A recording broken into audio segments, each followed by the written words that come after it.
Hello, everyone, and welcome to this week's edition of Elections Weekly, our first Elections Weekly episode following an election. Hey. Really excited about this. We had the Texas primaries on Tuesday. It's been a pretty interesting experience. There were some surprises. There were some not surprises. We'll kind of go right into the details pretty quickly here. Today's pretty much just going to be all Texas primaries. If you watched our live stream, if you followed along as we were kind of discussing what was going on, you've probably got a good idea what we're talking about. But there have been some developments since then. I'll keep you guys kind of informed on where we saw things change, what differences there were, turnout differences in the area, all sorts of really interesting stuff that we're pretty excited to show you. So I'll go ahead and throw it to Joe and Dylan here. Can I start with Joe before we go into the more granular picture of these races? What kind of struck out for you tonight? What did you find interesting about the results, and what race surprised you? I would say. I think when we're talking about the results, we see a very strong, as you expect, in what's shaping up to be a red year in the state of Texas. We saw some significantly high Republican turnout in this primary. I believe the difference in numbers was some of the highest it's been in years now. I believe it's about 880,000 votes difference right now, I believe, between Republican governor primary and the Democratic gubernatorial primary. Now, obviously, you might argue there's some caveats there. Republicans, while it wasn't a competitive primary, they had some high-profile angry men running against Greg Abbott that could have theoretically driven turnout a little bit higher compared to Beto O'Rourke, who is basically the nominee induced. But this is something that 880,000 number basically held the line throughout all the primaries. In fact, over 900,000 voted in the GOP primary for Attorney General compared to the Attorney Generals for Democrats. Similar numbers to the governor's race and the LG race when it comes to difference in numbers. So that's something that should stick out right away. There is that is a big, for a primary. That's a big 880 to 900,000 votes. That's a pretty big gap between the parties. And talking about surprises, there were a couple surprises, but I think the one that was most surprising to me is that we saw Morgan Luttrell, who in that 8th District GOP primary, he was the Crenshaw Congressional Leadership Fund Main Street Republican backed candidate against Christian Collins, who was backed by Ted Cruz, Marjorie Taylor Greene, Tea Party group organizations in that very Republican new 8th District. Most people expected at the very least Luttrell to be in the lead, but likely to go to a runoff. But he has gotten passed with around 52.5% of the total primary vote. So that was probably my biggest surprise of the night. Yeah, that's a good overview there, Dylan. What kind of stuck out to you from those results, and what races were you kind of following along with? I know you probably are going to mention the Tx35 primary. Yeah, well, that one surprised me only in how much Greg Casar won by. I expected him to clear the runoff, but I think he ended out with 60%. 61%. Which I wasn't quite expecting. I expected mid-50s.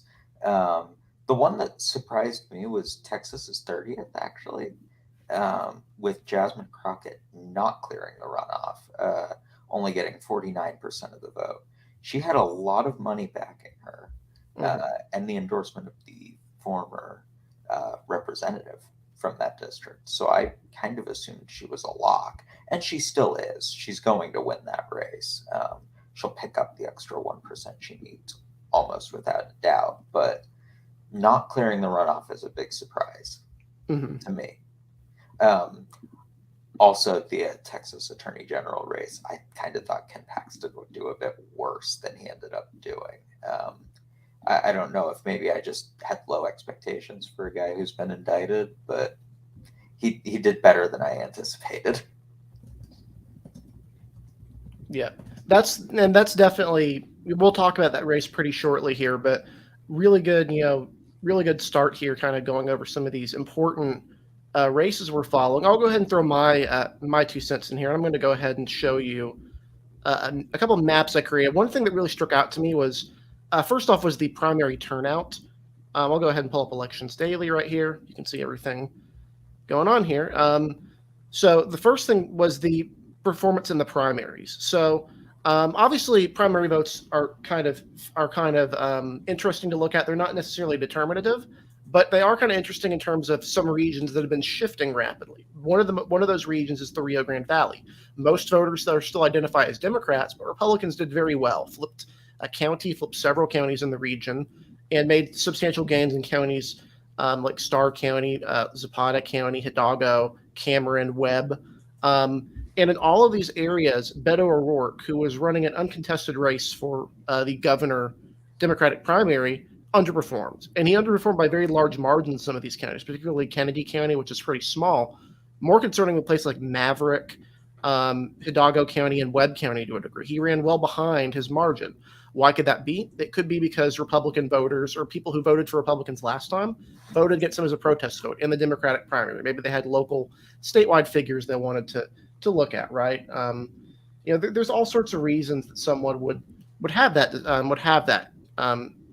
example there. On the Republican side, Greg Abbott actually overperformed his baseline in the Rio Grande Valley.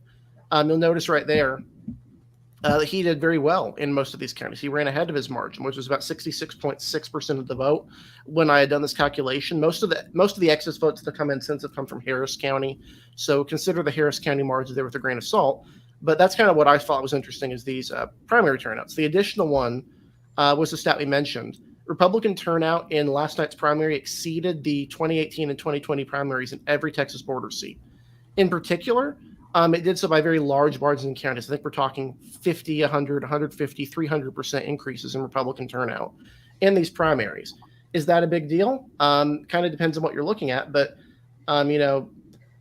it's certainly something to look at and something to consider in the future. But that's kind of what I thought interesting. So let's go ahead and throw in there. Go into the first one, which would be the Attorney General race. I'm going to go ahead and pull up the map here. It's not really a very interesting map, but it is a map I will show you because I think it has some interesting things here. And Joe will kind of talk about some of the dynamics we're looking at here and following in this race.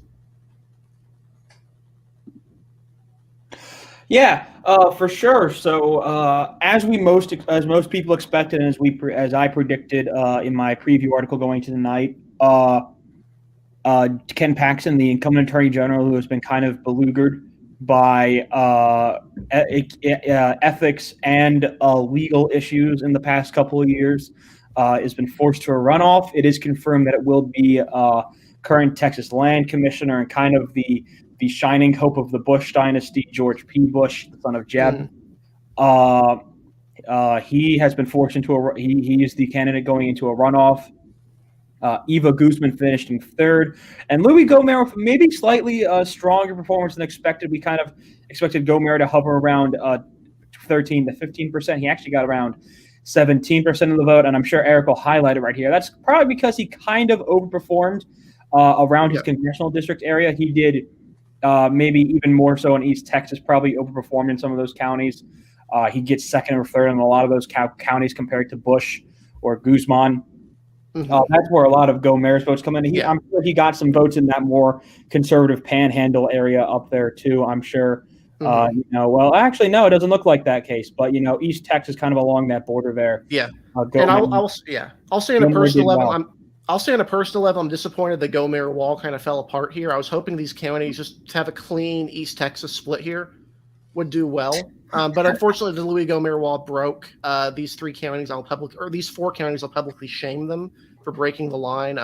Morris County, Cass County, Bowie County, and Red River County. You disappointed me. Y'all had one job. Yeah, you really let me down here. I was hoping to have a meme, and you ruined the meme for me. So for that, very disappointed at you. Shame. Yeah. But kind of look at some of these counties here. We had been expecting this to be a fairly close race between Bush and Guzman. It turned out to be pretty close. What put Bush over the hump, it seems like, is his performance in South Texas. Look at some of his performance in these counties in here. Hidalgo County, Starr County, Jim Hogg County. These are small counties, but he did very well in these regions. He did far better than Guzman, in fact. These are small margins in the Republican primary, but in terms of places like El Paso, that's a lot of votes. He finished in second place. Bayard County, he finished in second place behind Paxton. And then in places like Harris County, he did pretty poorly, but around the traditional Bush territories of Dallas, Tarrant, Denton, Collin, he did very, very well. I'm probably going to map this at some point to go to second place, but basically both Bush and Guzman had support spread out through across the state. But Bush did so really well in a bunch of areas, aside from Houston. He didn't do very well around Houston, but overall respectable performance for Bush, and concerning for Paxton being kept below that runoff threshold, not even close to the runoff threshold, in fact. We weren't expecting this to not go to a runoff, but this should be a little bit concerning now, considering you had three different candidates here taking up votes. I would expect Guzman to endorse Bush, and Gomer has said publicly that he'll be staying out of the race, but this will be one of the more interesting primary runoffs that we're looking at going ahead. Is this Bush versus Paxton? Breaking news. Oh, yeah, breaking news? The Wisconsin Supreme Court has just adopted the Governor Evers maps, which are least change maps for legislative congressional boundaries. It's a 4-3 ruling with Judge Brian Hagsdorn writing the majority opinion. Gotcha. And so that will be a 6-2 map, I'm assuming. That was the Evers map. Yeah, I'm bringing it up right now. Yeah, but let's go ahead and get off this for just a second before we get back into Texas. This is breaking news here. Keep in mind, Wisconsin, we mentioned before, is a really horrible state for Democrats geographically. You have to do some pretty creative things. By creative, I mean butchering things with Milwaukee and Madison to create a map that is not 6-2. I think the Evers map has a more competitive first district, but that first district is a money sink for Democrats. This is a race that they've not been able to be competitive in at a congressional level in quite a while in that first district. Here is that map. Obviously, with 538's metrics, we can't really tell. Yeah, they use a horrible metrics on their site. So I would have to see a DRA link on that, but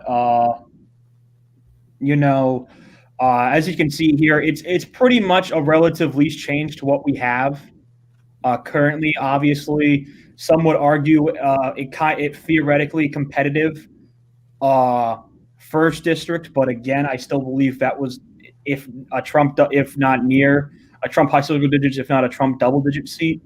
Mm-hmm. And then Brian Steele won that by about 10 points more than Trump did. So he won it by about 20 points, which is very typical of Republicans in the area. Paul Ryan, when he was in the seat, did about the same. And then in 2018, when Democrats almost won the seat statewide, Steele won by more than 10 points. It's a black hole for Democrats, the first district. Yeah. So I think obviously the big key is that third district, of course, though. Still very much a Republican district. Without Ron Kine there in that third district, it's going to be hard for Republicans to hold on. For Democrats to hold on to that seat. There's not much of a big deal here. Apparently I was wrong. Apparently Wisconsin's first is only Trump plus 2. Apparently. Yeah, that's still not a competitive threshold for Democrats. You'd probably need a seat that Biden won by 4 or 5 to make Steele really at risk there. I mean, he won that seat by a ridiculous margin. Yeah, but it is probably still likely a 6-2 map. I would say going into 2022. But there we go. There's that breaking news. Yeah, and so with that out of the way, we'll kind of go right back into things. We expected the map to be 6-2. This isn't actually a surprise in any real way, and that we don't expect the second congressional district. I don't think we're going to be changing our rating in that seat going forward here. Yeah. So back. Let's open back up the map here. Talk a little bit more about the Attorney General race, and then we'll go on to some of the other interesting primaries that happened on that night. I don't know. I think I would, if I were Paxton in this situation, I wouldn't feel awful. Gomer was running a I'm Ken Paxton without the corruption campaign. So I think those voters are more easily persuadable to him, and that's 17%. That's enough to get him over the edge. Yeah, it's going to be really interesting to see here. I think we mostly expect Guzman's supporters to probably rally around Bush, but of course on here that only gives about 40% of the vote if you count in the points there. But if you kind of look at, it's going to be interesting. Gomer says he's going to stay out of the race. He says vote your conscience. It's going to be interesting to see kind of what happens here. I think going into May 24th, the Gomer vote's going to be really crucial. But this is also the type of race where we could, if something bad comes down for Paxton, that could be a rough time. So we'll see what happens really here. I think in the end. Yeah, Paxton just needs to not do anything super corrupt in the next couple of months, which seems like has been a challenge for Yeah. I think we're on the same page on this one. So. Next up, the other interesting statewide race I believe we're going to look at is governor. We'll go over governor very quickly, only because there were some very insistent people who were insisting the governor primary would somehow be competitive. And these people were, of course, wrong. It turns out that Twitter is not real life, and that Don Huffines is not the next governor of Texas, and it's not some god-tier populist candidate that's going to, defeat the GOP establishment and make populist superiority over Texas. In fact, populists had a pretty horrible night as far as things are looking in Texas. They had a very, very establishment-friendly slate of winners. We'll go over the Texas 8th District fairly shortly. But as I wait for this website to load back up, DDHQ, a little bit data-intensive, data heavy. It kind of tends to run a little bit slow sometimes. Governor, real quick, the only reason I'm going to show the governor here is Abbott won the 66% of the vote. Huffines finished in third. Allen West had 12%. Really, really bad performance for these third-party candidates. Wait. Hold on a second. Rick Perry ran? No, this is a different Rick Perry. Oh. Yeah, this is a different Rick Perry. Yeah. Okay. Yeah. No, if Rick Perry ran, he would have gotten more. He would have gotten like 10%. He wouldn't have gotten 3%. I was about to say, that's an embarrassing performance even for him. Yeah. So Abbott easily won his primary. This is within realm that was thought reasonable. No real cause for concern there for Republicans. And then the other statewide race we'll go over real quick is just because I want to mention this because it's the spiciest race, is the Railroad Commissioner Republican primary. Wayne Christian has had some controversy as Railroad Commissioner. He's finished below the runoff threshold. He'll be running against Sarah Stogner, who is notorious from her viral TikTok ad where she posed nearly nude atop an oil rig. This resulted in both positive and negative press coverage. She's since accused the media of slut-shaming her for doing this. Take that as you will. That's probably the first time I've heard a Republican claim that in the primary. That's a very interesting tactic. Yes, it is. But Stogner will be she did actually pretty well in the oil country. If you look at Loving County, Reeves County, Presidio County, she actually did pretty well in oil country. So maybe maybe they really liked the wrecking ball style campaign ad. But this will go to a runoff. We don't know who will win. Christian obviously got most of the vote, but going to a runoff is never a good thing. Yeah. Let's go into our competitive primaries first. We'll start with the Democratic ones because those are there's only a few of them, and they're really interesting to some degree. So let's go ahead and start with the first interesting race, which is the 28th Congressional District. This one went, I think, a way people did not expect. This is very close. It went to a runoff. It is going to a runoff between Henry Cuellar and Jessica Cisneros. Yes. Sorry. You had it. No. Yeah. So it went. This is Cuellar actually finished in first place here, which really surprised some people, I think, given his previous issues. But he is very, very popular in this district among voters. And, this margin, it's not entirely comfortable, but it's enough to get him to the runoff. There's a third candidate this time, Tanya Benavides. We don't know which side she really leans to, but we do know that those voters will matter in this runoff. This will be an expensive race. This will be a national race. Obviously, progressives would love to get rid of Henry Cuellar, arguably the most conservative Democrat in the House. has voted for pro-life legislation, pro-gun legislation, opposed the PRO Act, and is generally liked by most Texas Republicans in the establishment side. I'll go ahead and throw to Dylan here because he is a little bit knowledgeable about this. What do you think of Cisneros' chances in this runoff? And how do you see this going if either she wins or if Cuellar wins? Because both of them actually have distinct vulnerabilities now that can be exploited in a general election from the Republican side. This is only about a Biden plus 7 district, so it's quite competitive on the whole. Yeah, I think most of the arguments for Cuellar's electability have kind of been shattered by the video of his house getting raided.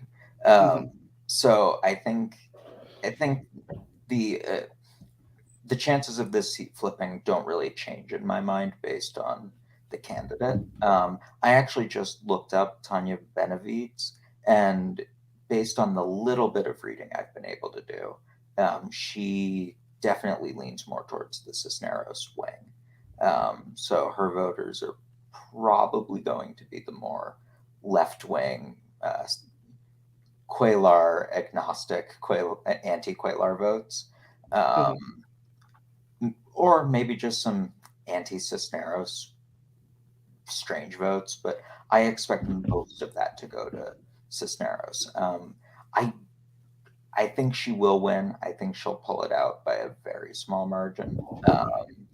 But I don't feel comfortable either way. I was surprised she didn't finish first. The early indicators, the early votes in a lot of the counties seemed to indicate an overperformance on her part. She overperformed her baselines in a lot of counties, but then the southern part of the district came in really strong for Cuellar. So everyone seemed to overperform their baselines. I do expect Cisneros to win, but I wouldn't feel comfortable putting any large amount of money on it.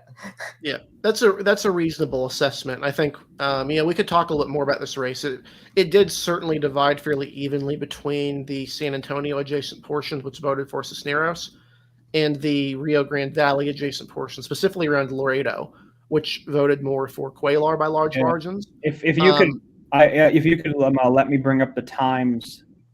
Go right ahead.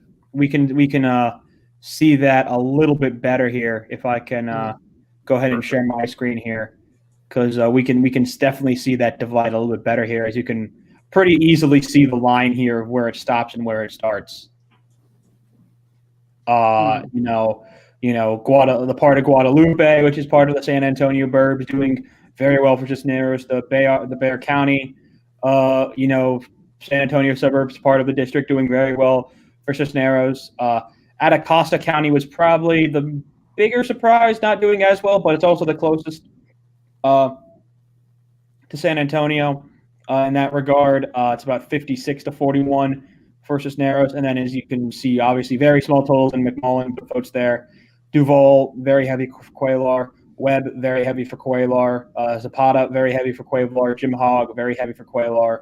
And Starr, very heavy for Cuellar. I actually think Webb is actually where Cisneros was the only place where Cuellar didn't get over 60% of the vote.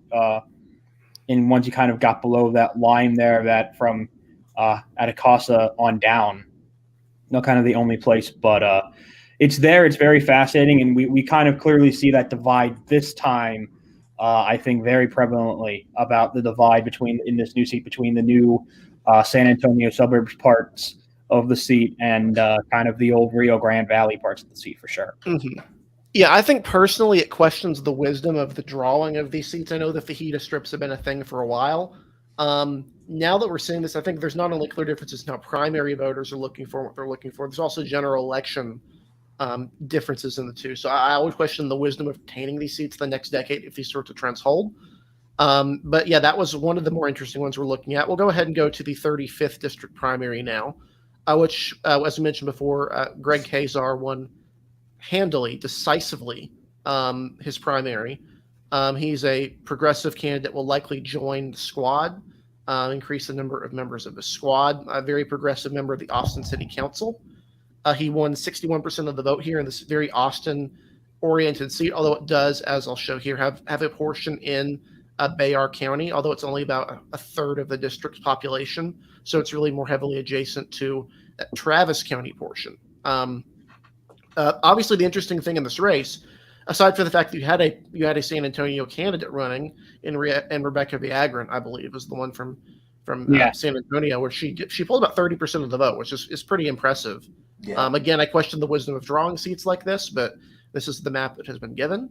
On the other hand, you look at this state county-wide, Eddie Rodriguez got a lot of attention for running a very unusual, unorthodox, and frankly baffling decision, which is to run in a Travis County-oriented district with large parts of Austin to the right in a primary. And it was really odd for him because he threw away a reputation as a fairly strong progressive in the area, a very left-wing tenure in the city council. Yeah, it doesn't make a whole lot of sense. It's kind of odd.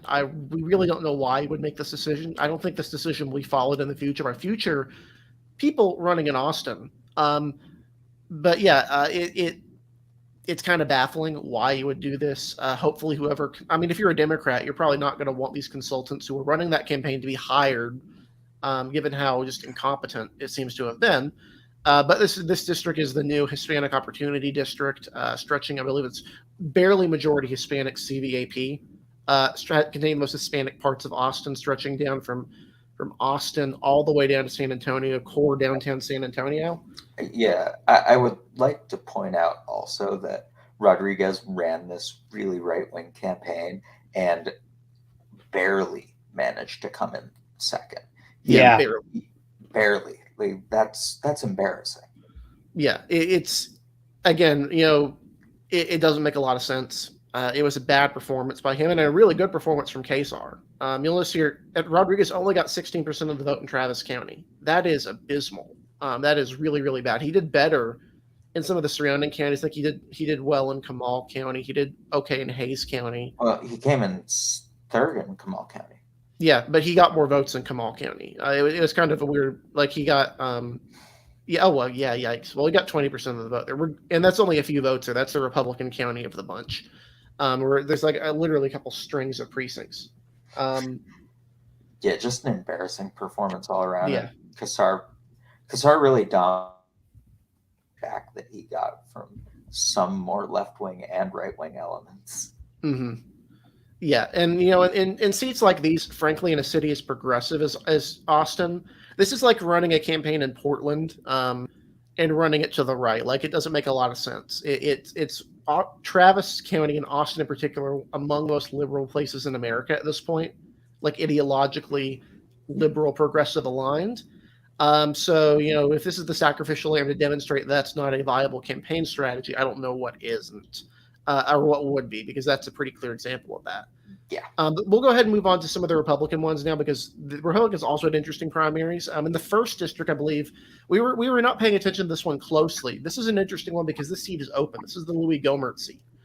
And normally in deep red primaries like this, or deep red, deep blue seats, there's some sort of scramble to run to win the seat, to be more competitive in the district, and to try and win, at least force a runoff to try and make it. But on the Republican side, Nathaniel Moran won his primary 63% of the vote for this open seat. He's basically set for life in this district. This is unusual that there wasn't a competitive primary here, but it happens sometimes. What are your thoughts on that, Joe? Yeah, this is a very rare occasion that we get in these safe red districts for people like me and Eric, in which we go less to the right from the candidate that was retiring from the long-time candidate. Obviously, Louis Gohmert has a history since he was first elected to the House in the early 2000s. He's kind of had a history of being on the further end of the Republican caucus.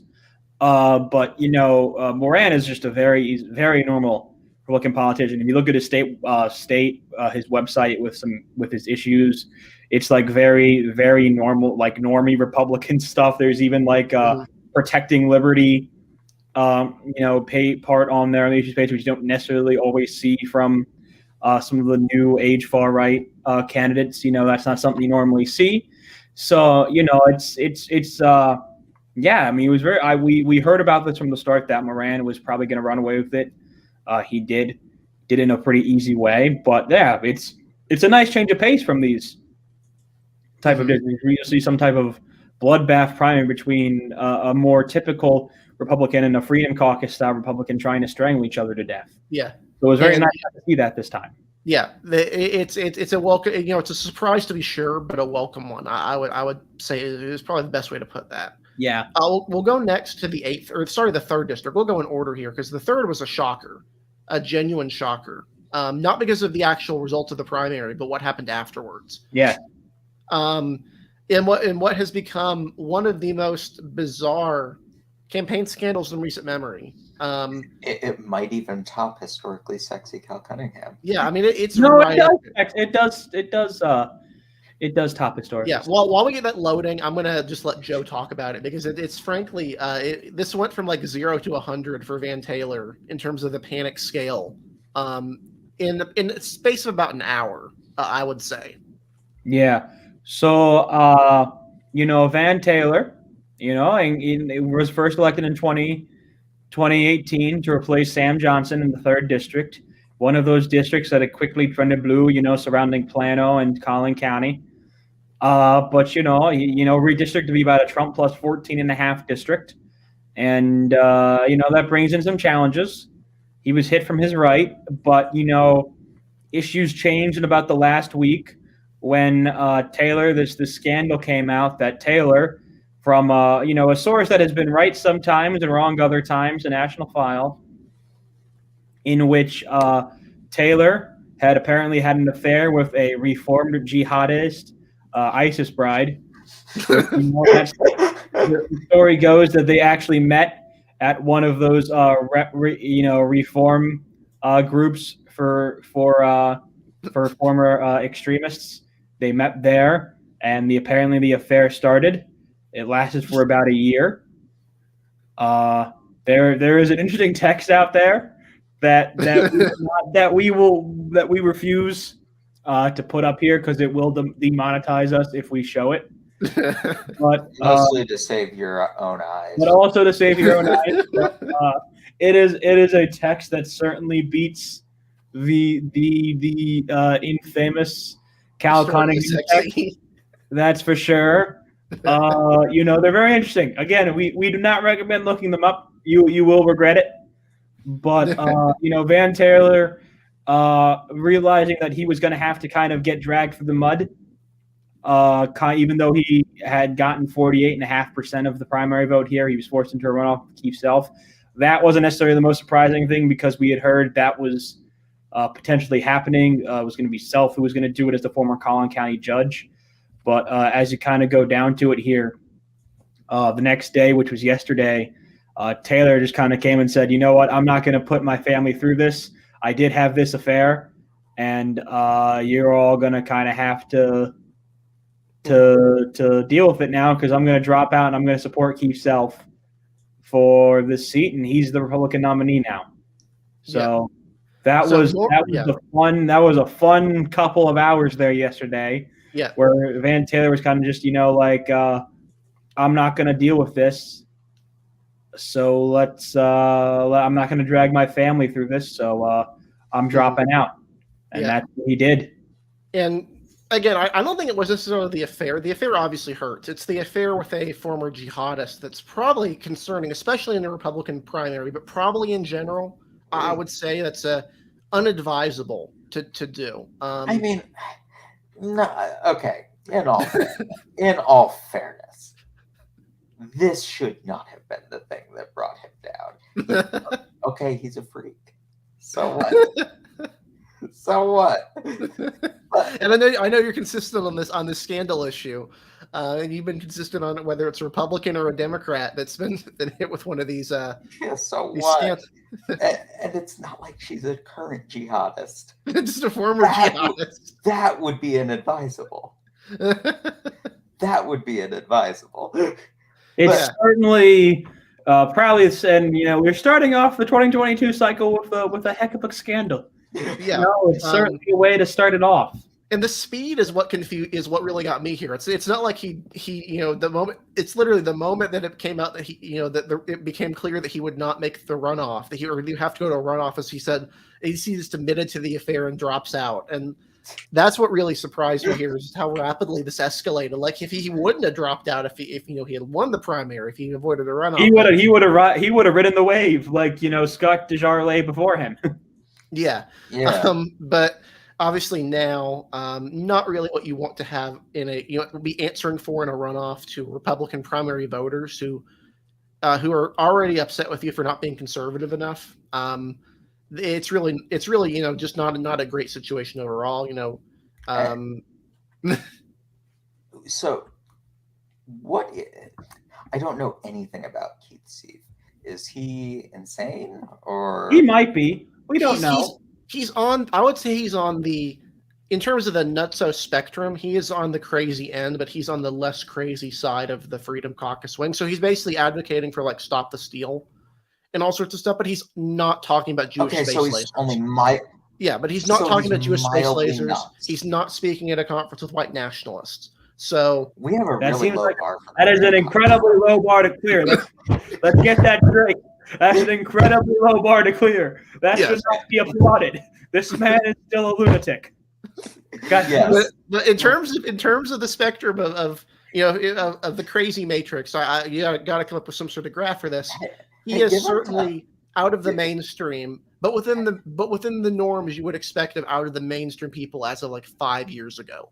Where he's pushing conspiracy theories, but not actively hanging out with anti-Semites. Okay, give him time. He's going to be around Green and Cawthorn and Gosar now. Give him time. He'll get to the Jewish space lasers. Anyway, going to the Hitler Museum. Is the nominee now? He might be primaried himself. We don't know how that's going to go. He'll probably face some sort of challenge next year. Yeah, we don't really know. Yeah. And for what it's worth, Self did really well in Collin County. You might be wondering, Collin County is a suburban county. Why would he be doing really well in Collin County? Well, one, he's a judge from Collin County. And two, the Collin County Republican Party apparently has a reputation for being fairly conservative in a bunch of ways that would be unappetizing to normal voters. So not entirely a huge surprise on that one. Hooray for the death of the suburban Republican. Now, on the other side of things, we have another race between a general lunatic of sorts and a normal conservative. And in this one, in the 8th district, this new House district stretching from Houston to Montgomery County and parts beyond it, we surprisingly saw Morgan Luttrell endorsed by Dan Crenshaw. This is a proxy war. We mentioned it was a proxy war between Crenshaw and Cruz. In some ways, that's the case. In a lot of ways, it's also a proxy war with the Freedom Caucus, probably more so than that.